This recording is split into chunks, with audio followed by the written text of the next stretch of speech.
코넬대 경제학과 교수님이신 로버트 프랭크 교수님이요, 실력과 노력으로 성공했다는 당신에게라는 책을 쓰셨습니다. 좀 나온 지 된 책이에요. 원제는 뭐냐면요, 성공과 운이라는 제목이고요.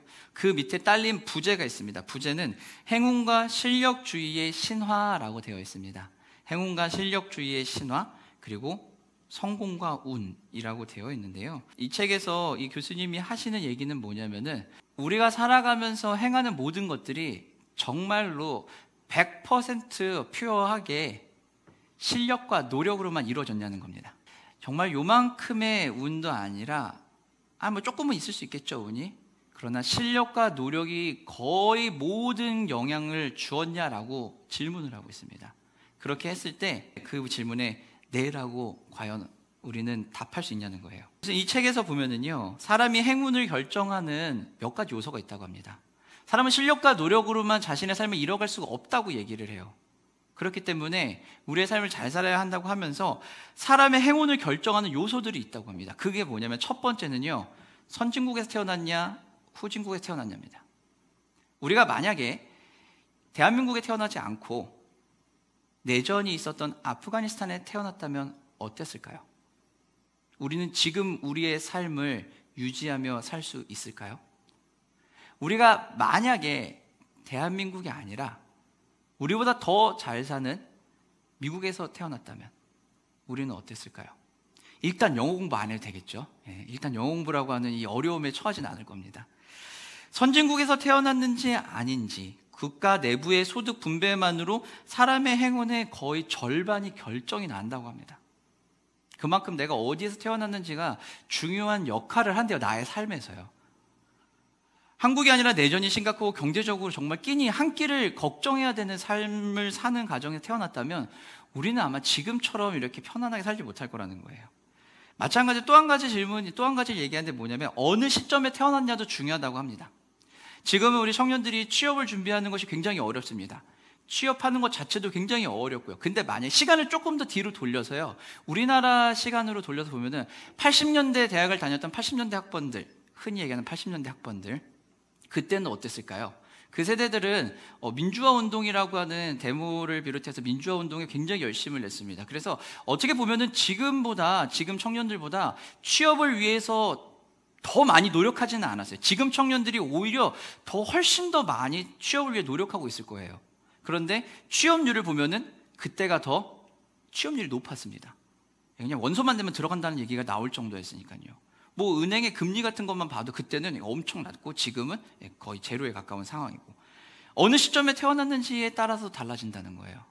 세 번째는요, 미국의 경우에는요, 부모와 자녀의 소득의 상관관계가 상당히 크다고 합니다. 내가 부모의 형편이 어떠냐에 따라서 그 자녀의 소득이 늘어날 수도 있다는 거예요. 어느 정도로 밀접하냐면은, 미국의 경우만 그렇다고 합니다. 우리나라도 딱 맞는지는 잘 모르겠는데 이 저자는 그렇게 얘기해요. 미국의 경우에는 부모와 자녀의 키의 상관관계가 유사하게 부모와 자녀의 부의 상관관계가 존재한다라고 얘기합니다. 그만큼 부모님의 부가 넉넉할수록 자녀들의 부도 넉넉해질 수 있다라고 이야기한다는 거예요. 자, 여러분, 이 대목에 있어서 절대 아니야 라고 우리가 답할 수 있을까요, 과연? 어느 나라에서 태어나는지, 어느 시기에 태어나는지, 어느 부모 밑에서 태어나는지, 이거는요, 우리가 결정할 수 있는 일이 아니라는 거예요. 우리의 선택사항이 아니라는 겁니다. 이것은 나의 실력도 나의 노력도 가미되지 않은, 그냥 순수하게 내가 받고 가지고 태어난 거예요. 세상 사람들의 말로 얘기하면요, 운이에요. 운빨이 터졌냐 안 터졌냐 이거지, 운이 있냐 없냐를 얘기하는 거예요. 실력도 노력도 아무것도 아니라는 겁니다. 성공을 하고 나면 사람들은요, 자신의 성공이 전적으로 혹은 대부분 실력과 노력에 의한 것이라고 생각을 하게 된대요. 그래서 행운이 차지하는 비중을 굉장히 축소시킨다고 합니다. 실력과 노력이 없었다가 아니라, 그것이 필요 없다가 아니라, 그 실력과 노력을 하는 과정 가운데 나에게 지금까지 흘러왔던 행운이라고 하는 것을 축소시켜 버린다는 거예요. 그래서 로버트 프랭크 교수님은요, 성공에 있어 행운의 역할을 축소하는 사람들은 사회에서 모든 사람들의 성공 가능성을 높여주는 공공투자에 대해서 미온적인 태도를 취한다라고 지적을 하고 있습니다. 공공적인 투자를 하는데 미온적인 태도를 취한다고 얘기하고요. 성공한 사람들이 그래서 증세를 꺼리는 것은 실력과 노력으로 성공을 이루었다고 생각하기 때문이다라고 얘기해요. 하지만 세금을 올리면 자신만 세금을 더 내는 것이 아니라 자신과 비슷한 조건의 사람들도 세금을 더 내게 된다는 거죠. 즉 세금을 더 낸다고 해서 사람들이 생각하는 것처럼 자신이 상대적으로 빈곤해지지 않는다는 거예요. 조금 줄 수는 있겠지만요. 그러나 내가 냄으로 인해서 누군가에게 그 영향이 간다는 거예요. 누군가에게 영향을 간다. 그래서 조심하고 더 나아지게 해야 된다는 겁니다.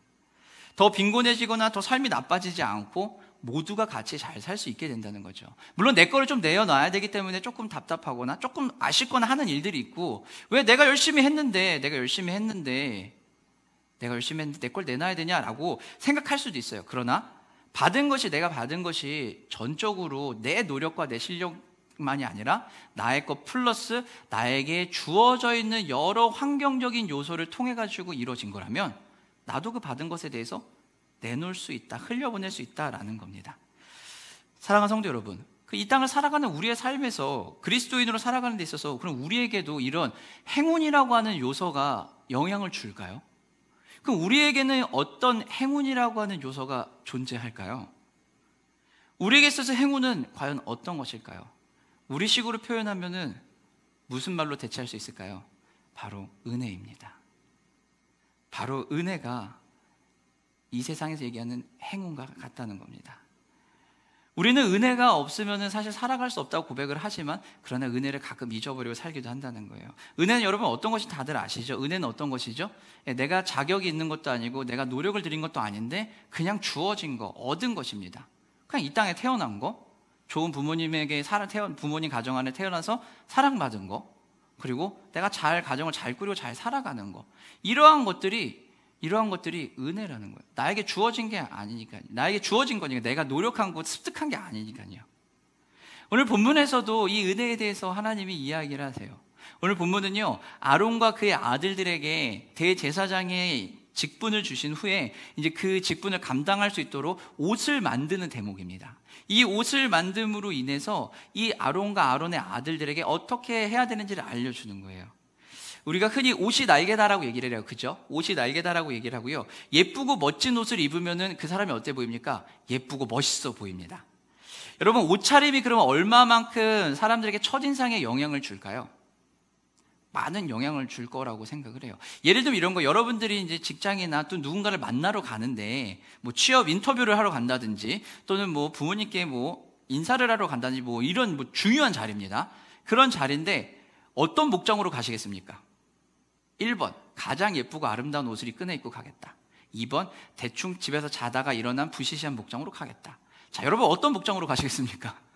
누가 과연 파자마 바람으로 나갈까요? 인터뷰를 하러 가는데 누가 파자마 바람으로 또는 누가 청바지를 입고서는 깔끔하지 않게, 청바지가 깔끔하지 않은 게 아니라 깔끔하지 않게 좀 너저분하게 입고 나갈까요? 아무도 그럴 사람이 없다는 거예요. 첫인상을 좌지우지하는 것 중에 외모도 굉장히 중요한 영향을 주지만 또 한 가지 영향을 주는 게 바로 이 옷을 입은 옷차림이라고 이야기합니다. 이것은 커뮤니케이션에서도 굉장히 큰 영향을 준다고 해요. 미국의 벤더벨트 대학교의 심리학 교수인 레너드 빅맨 박사님이 실험을 하나 했는데요. 어떤 실험을 했냐면은 공중전화 부스가 이렇게 있는데 거기 부스에 동전을 넣어놓은 거예요. 동전을 넣어놓고서는 사람들이 어떤 반응을 하는지 지켜봤습니다. 그렇게 했을 때 2명의 사람이 뒤에서 지켜보고 있는데요. 그 실험자들이 이제 보고 있는 거죠. 어떤 사람이, 첫 번째 사람은 한 사람은 정장을 깔끔하게 입고서는 대기한 사람이고 다른 한 사람은 굉장히 너저분하게 입고선 대기했습니다. 그랬을 때 공중전화 부스에 사람이 들어가서 거기에서 동전을 집는 것을 보고 이 사람들이 출동을 하는 거예요. 출동을 해서 이야기합니다. 내가 여기에 동전을 놓고 온 것 같은데 혹시 제 동전 못 보셨습니까?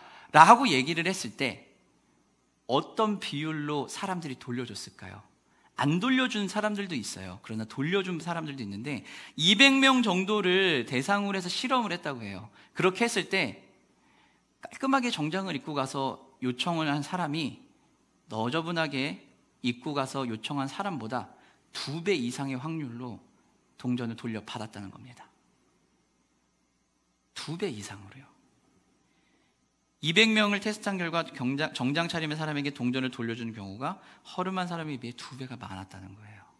그만큼 옷이라고 하는 게 사람을 달리 보이게 한다는 거예요. 그 중요하게 보일 수 있는 그 옷을 오늘 하나님이 제사장들에게 특별히 제작을 하는 거예요. 근데 이 옷이 어때요? 거룩하고 영화롭고 아름답다는 거예요. 이 거룩하고 영화롭고 아름다운 이 옷을 줌으로 인해서 대제사장이라고 하는 직분과 제사장이라고 하는 직분이 얼마나 소중한지 알려주셨다는 겁니다. 제사장은요, 하나님의 거룩하고 찬란하고 영광스러움을 드러내는 일을 하는 역할이 바로 제사장이에요. 예배만, 제사만 인도하는 걸로 끝나는 게 아니라 그 제사를 통해서 하나님과 하나님의 백성 사이에 무너져 있던 이 다리를 이어주는 역할을 하는 게 바로 제사장이에요. 근데 이 제사장이 그렇기 때문에 이 제사장은 하나님의 일을 대신하는 일이기 때문에 하나님께서 이 제사장의 옷을 지을 때 신적 디자인을 따로 하신 거예요. 특별하게 제사장의 옷을 지을 때 방법을 알려주셨어요. 성막을 지을 때 하나님이 이제 디자인을 다 해주시고서는 건축을 이렇게 해라, 몇 피트로 해라, 재료는 어떤 걸 써라, 어떤 사람들을 데려와 써라라고 얘기하거든요. 성막은 하나님이 임재하시는 곳이니까, 집을 짓는 곳이니까 굉장히 중요하니까 그렇게 할 수 있어요. 근데 그 성막을 짓는 과정에서 제사장의 옷도 똑같이 그렇게 디자인을 하시는 거예요.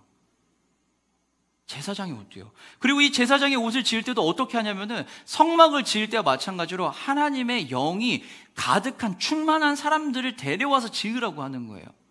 성막을 지을 때와 똑같은 사람들이 와서 짓는다라는 겁니다. 인간의 지혜로 하는 것도 아니고 이거는 대충 할 것도 아니라는 거예요. 아주 중요한 것이고 아주 고귀한 일이라는 거예요. 이 일이 너무 소중하기 때문에 하나님은 이 일을 결코 쉽게 간과하지 않고 아주 중요하게 맡기시겠다라는 겁니다. 지혜로운 영으로 채워졌다라고 하는 것은요, 하나님의 영이 가득하다는 거예요. 하나님의 말씀대로 한다는 거죠. 지혜의 영이 임한 자들이 옷도 만들고 성막도 건축하고 한다는 거예요. 지혜의 영이 임했다라는 것은 창세기 1장 2절에 보면 무슨 얘기가 나오죠? 하나님의 영이 수면을 어떻게 운행한다고 하잖아요. 그때 하나님의 영을, 우리가 영이라고 한 단어를 당시 쓰던 언어인 히브리어는 뭐라고 그러냐면요, 루아흐라고 이야기합니다. 그 루아흐라고 하는 게 생기, 숨 이런 뜻이거든요. 영 얘기하는 거거든요. 그래서 하나님께서 사람을 창조하시고 코에다 생기를 불어넣어 주실 때도 루아흐, 숨을 이렇게 후 하고 불어넣어 주신 거고, 오늘 본문에 나온 하나님의 영이 가득하다는 것도, 지혜의 영이 가득하다는 것도 요 루아흐라고 하는 단어, 똑같은 단어가 사용이 된 거예요. 이 단어를 통해서 하나님이 천지를 창조하셨던 것과 똑같이 성막과 제사장의 옷을 지으시고 계신다는 거예요. 성막과 제사장의 옷을 짓는 것은요, 다시 말해서 하나님의 창조의 그 사역의 연장선이고 그것과 병행해 가는 아주 중대한 일이라는 거예요. 성령의 임재가 가득한 지혜로운 자들을 통해서 지어진 성막, 제사장의 의복을 통해서 창조 사역의 일부가 우리의 삶으로 들어오는 거예요. 창조 사역이 하나님이 옛날에 지어놓고 끝난 것이 아니라 그 창조의 사역이 지금 내 삶에서도 여전히 이루어지고 있다는 걸 보여주는 거예요. 그렇게 해서 이 옷을 제작을 하는데, 이 옷이 또 굉장히 특별하게 제작을 하고 성막과 굉장히 비슷하게 제작이 됩니다. 이 제사장의 옷은요, 3가지로 구성이 되어 있어요. 3가지로 3중 구조로 되어 있는데, 에봇과 겉옷과 그리고 반포 겉옷과 그리고 반포 속옷으로 되어 있습니다. 에봇과 겉옷과 반포 속옷인데요, 에봇은 이제 겉에 있는 이렇게 덮는 거고요. 그리고 겉옷은 그냥 겉옷이에요. 그냥 한복 두루마기처럼 그냥 겉옷입니다. 속옷은 그냥 속옷입니다.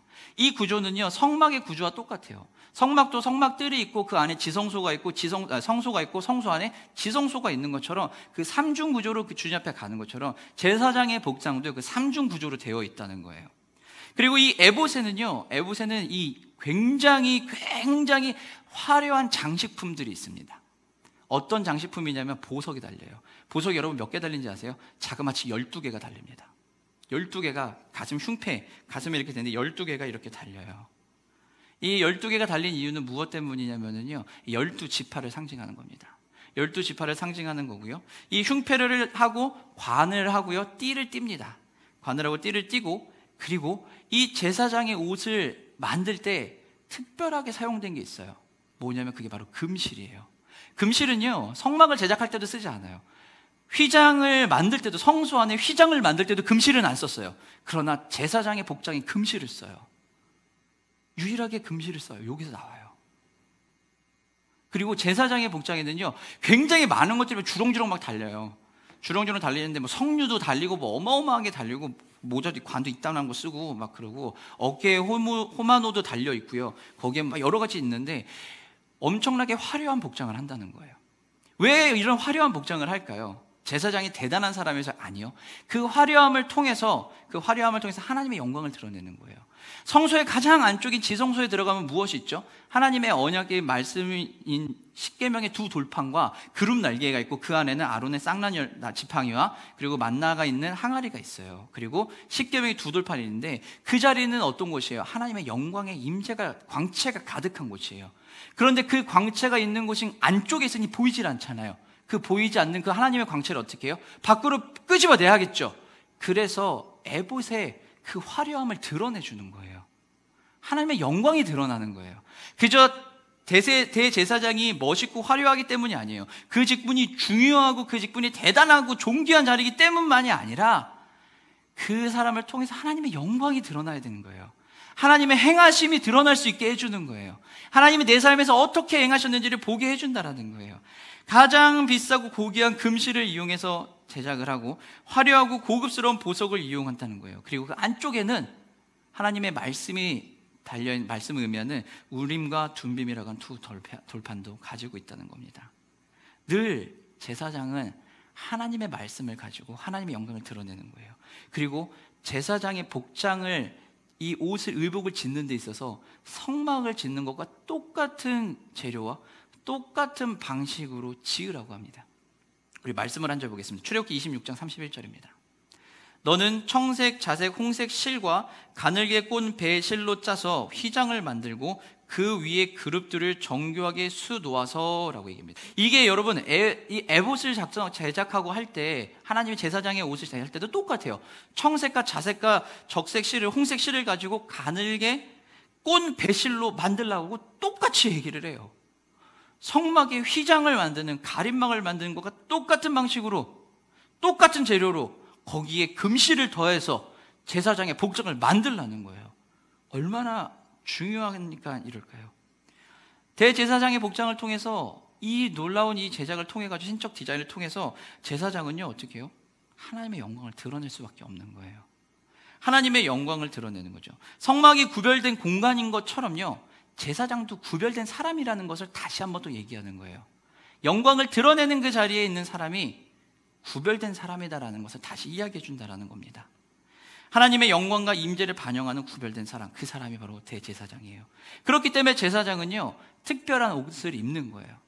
제사장이 능력치가 탁월해서가 아니에요. 대단한 뭐가 있어서가 아니라 하나님의 그 특별함을 드러내기 때문에 특별한 옷을 입는다는 거예요. 거룩하게 지어진 옷을 입음으로 하나님과 언약 관계를 맺어 하나님의 거룩을 공유해 주는 역할, 그 역할이 바로 대제사장의 역할이에요.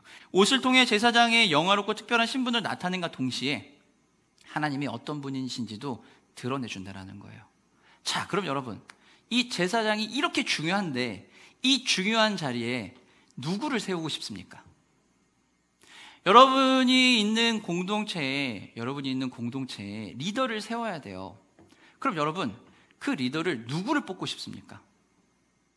제사장은 분명히 이스라엘 민족에게 있어서 굉장히 중요한 역할이에요. 이스라엘은 신정 통치를 하는 국가였기 때문에 제사장은 거의 하나님의 통치 대리인이라서 엄청 중요한 거예요. 우리나라 지금 시대로 따지면은 대통령급입니다.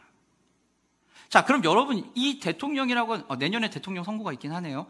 여러분, 대통령을 뽑을 때 누굴 뽑으시겠어요? 후보자를 생각하지 마시고요.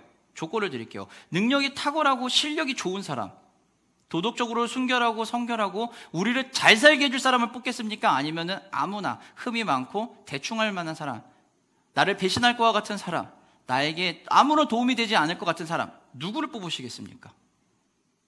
어떤 사람이 내가 속한 집단의 리더를 뽑는데 능력 없고 실력 없고 노력하지 않고 대충 하는 사람을 뽑을까요?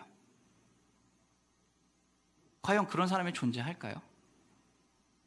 아무도 그렇지 않을 거라는 거예요. 잘할 수 있고 능력 있고 실력 있고 나에게 좋은 일이 일어날 수 있게 만들어줄 것 같은 사람을 뽑는다는 거예요.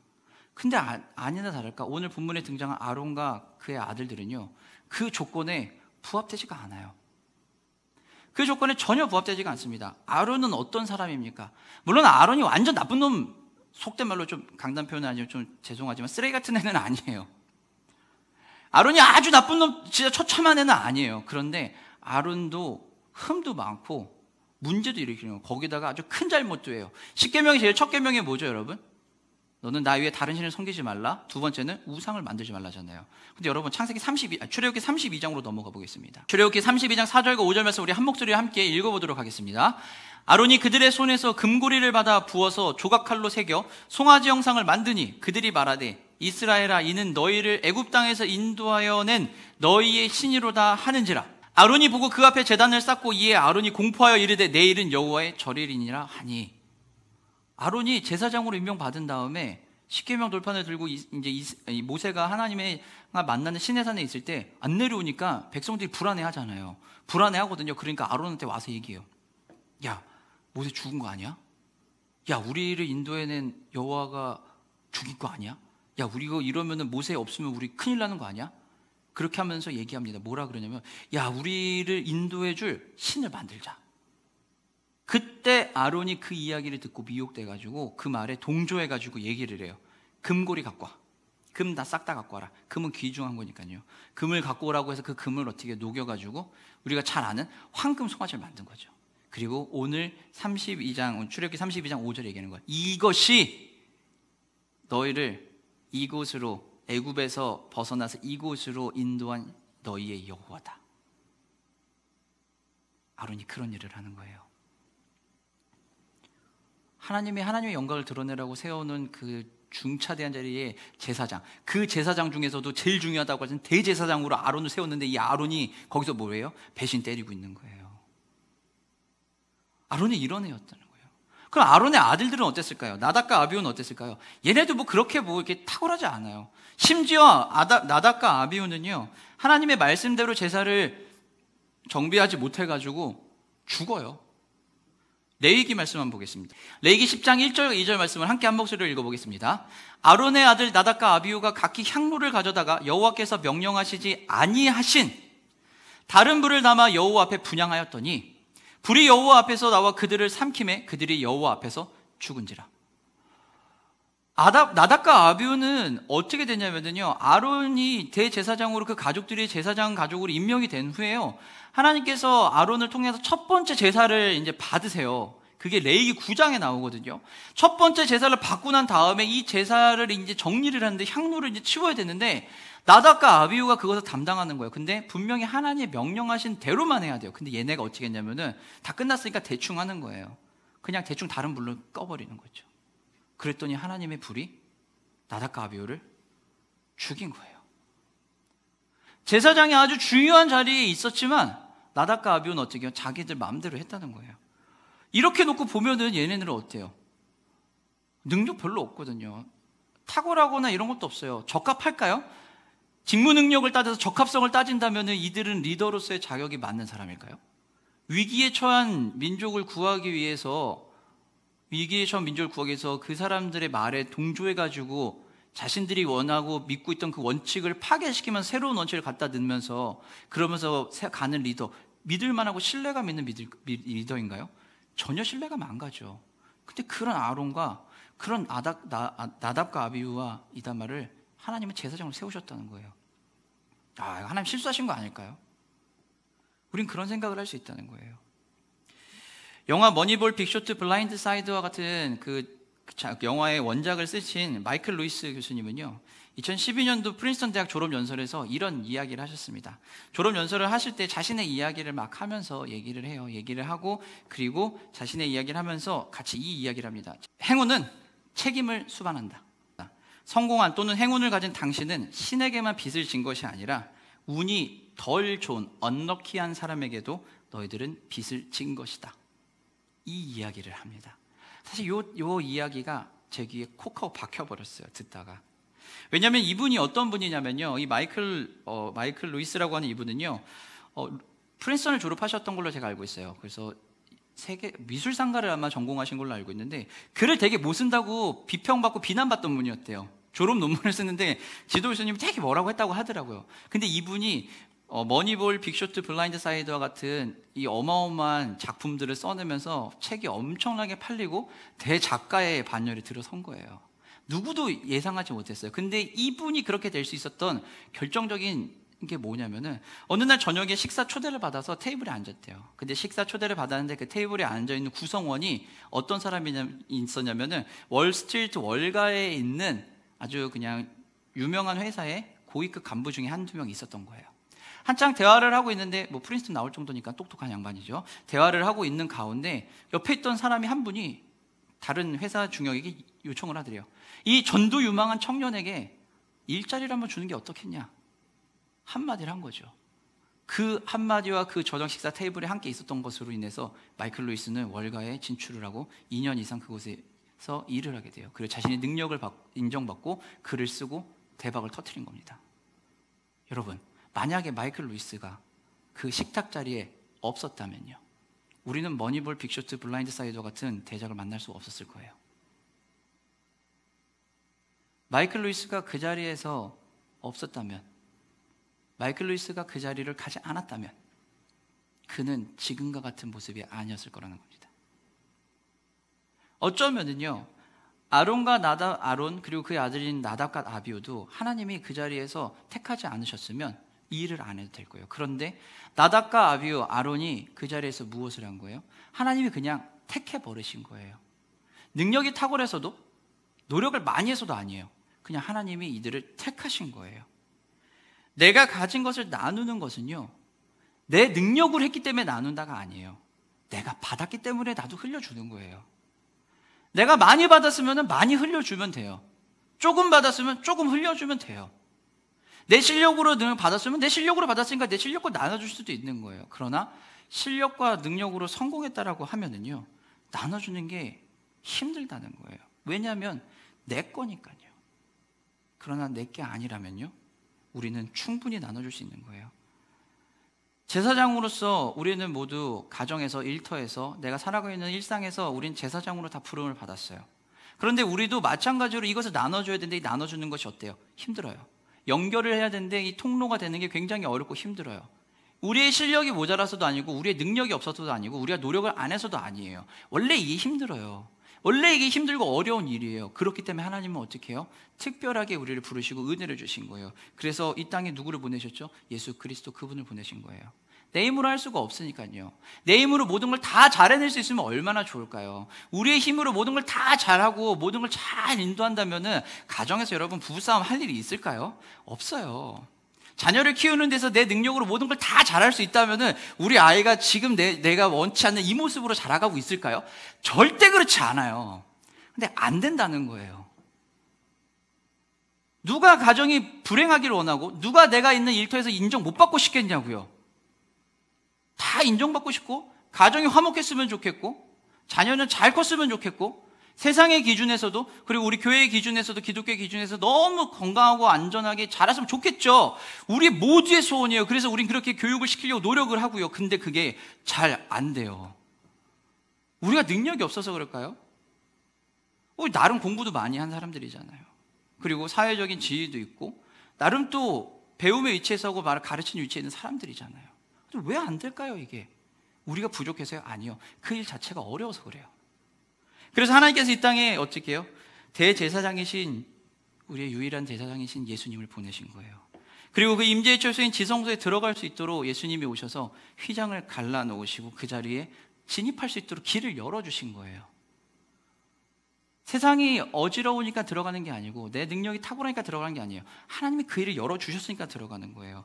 성막을, 휘장을 찢으시면서 우리로 그 안에 들어갈 수 있도록 손을 내밀어 주시고, 온전한 대제사장 되신 예수님을 통해서 우리는 하나님의 거룩과 영광을 볼 수 있고, 그 거룩과 영광을 입었으니 이 땅에서 어떻게 해요? 그 거룩과 영광을 드러낼 수 있는 거예요. 그 거룩과 영광을 드러내는 모습이 뭐예요? 선행이 될 수도 있는 거고요, 배려가 될 수도 있는 거고요, 나눔이 될 수도 있는 거예요. 그리고 질 수도 있는 거고요. 무조건 예수천당 불신지옥 한다고 해서 영광을 드러내는 게 아니에요. 일터에서 최선을 다해서 노력을 하는 거예요. 다른 한 사람보다, 옆에 있는 동료보다 내가 한 번 더 야근을 해주는 거예요. 왜냐하면 내가 받은 은혜가 있으니까요. 내가 받은 은혜가 있으니까 흘려 보내주는 거예요. 그냥 무언가를 원해서가 아니라요.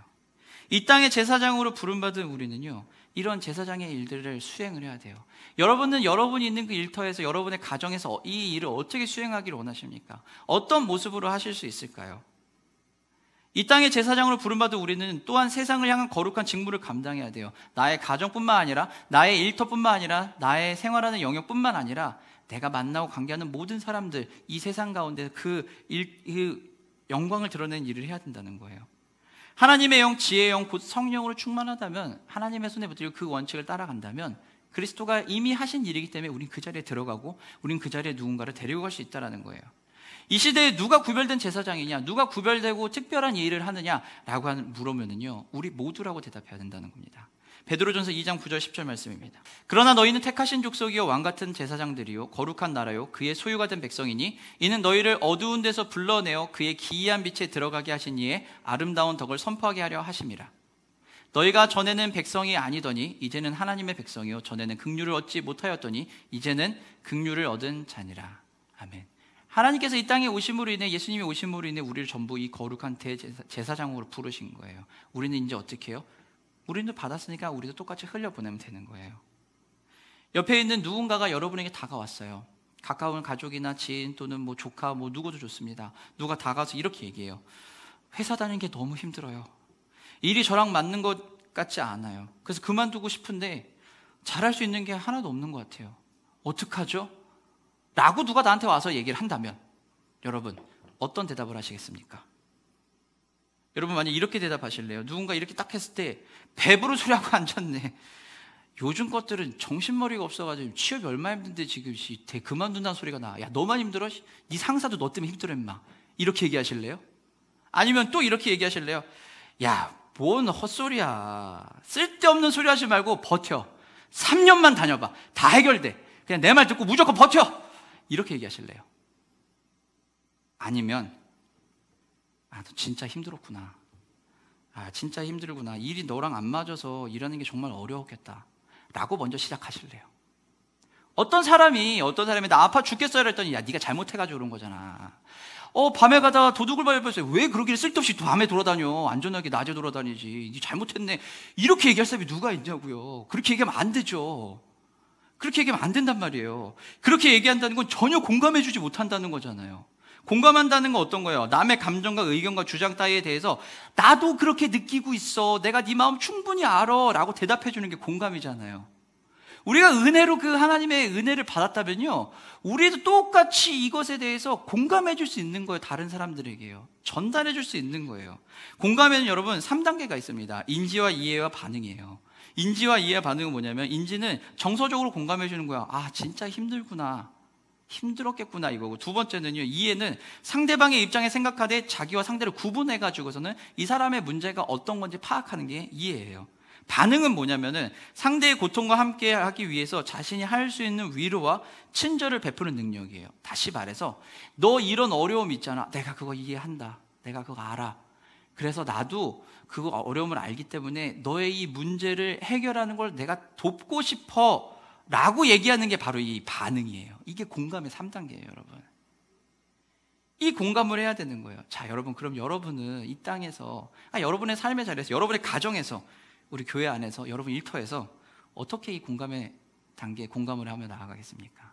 세상의 사람들에게, 내 옆에 있는 사람들에게 내가 받을 은혜가 있는데, 내가 드러내야 되는 영광스러운 그것들이 있는데, 여러분은 그거를 어떻게 드러내기를 원하십니까?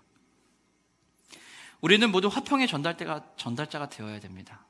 하나님이 우리를 이 세상에 화평의 전달자로 부르셨어요.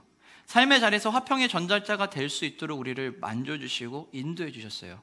내 것이 내 것이라고 생각하지 않고 내 것을 언제든지 나눌 수 있는 것으로 하나님이 알려주셨어요. 그리고 언제든지 나도 체험을 받을 수 있는 것이라는 것을 배우고 알게 해주셨다는 거예요.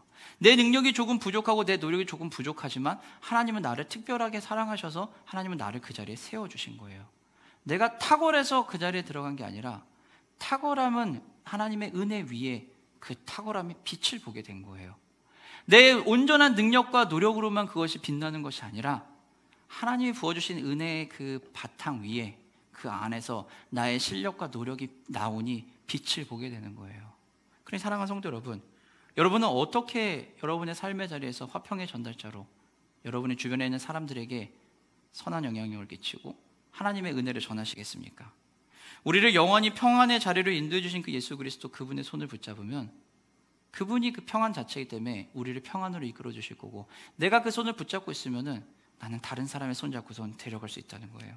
세상은 자신의 편리와 자신의 유익을 위해 집중을 해요. 더 가져야 되고 더 많이 소유해야 됩니다. 하지만요, 하나님의 백성인 우리는요, 우리를 통해서 천하 만민이 복을 받을 수 있게 해줘야 돼요. 우리를 통해서 천하 만민이 복을 받는 거지, 우리가 천하 만민 때문에 복을 받는 게 아니라는 거예요. 우리는 그 복의 통로로서 흘려 보내주는 역할을 하는 거예요.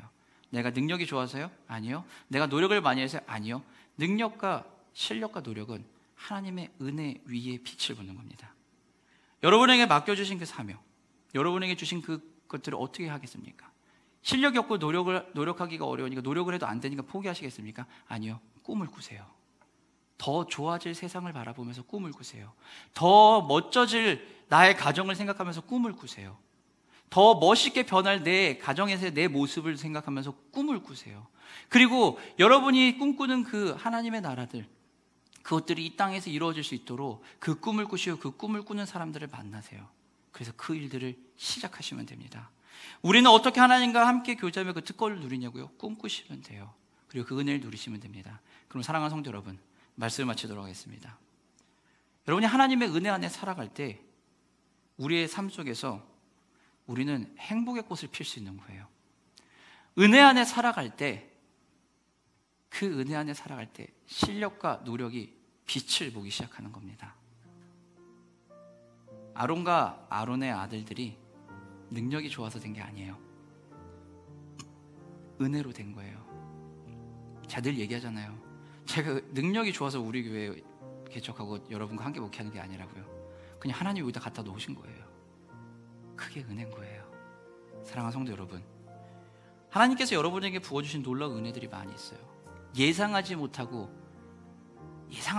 기대하지 못했던 그런 은혜들이 있어요. 어쩌면 우리는 그것을 운이라고 치부하고 넘어갈 수도 있어요. 와, 운이 너무 좋았어, 이번에 운이 진짜 너무 좋았어 라고 얘기할 수 있어요. 그런데 그게 진짜 단지 운일까요? 하나님이 우리에게 은혜를 부어주셨기 때문입니다.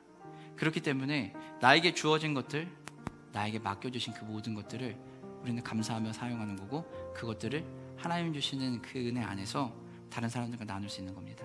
그럼 사랑하는 성도 여러분, 여러분이 기억해야 되는 것은 하나님의 은혜 안에 있을 때, 은혜 안에 살아갈 때 여러분의 삶 속에서 실력과 노력으로 빛을 발하고 행복의 꽃이 피어질 것입니다. 그런 삶을 사신 여러분 되시기를 주님의 이름으로 축원합니다.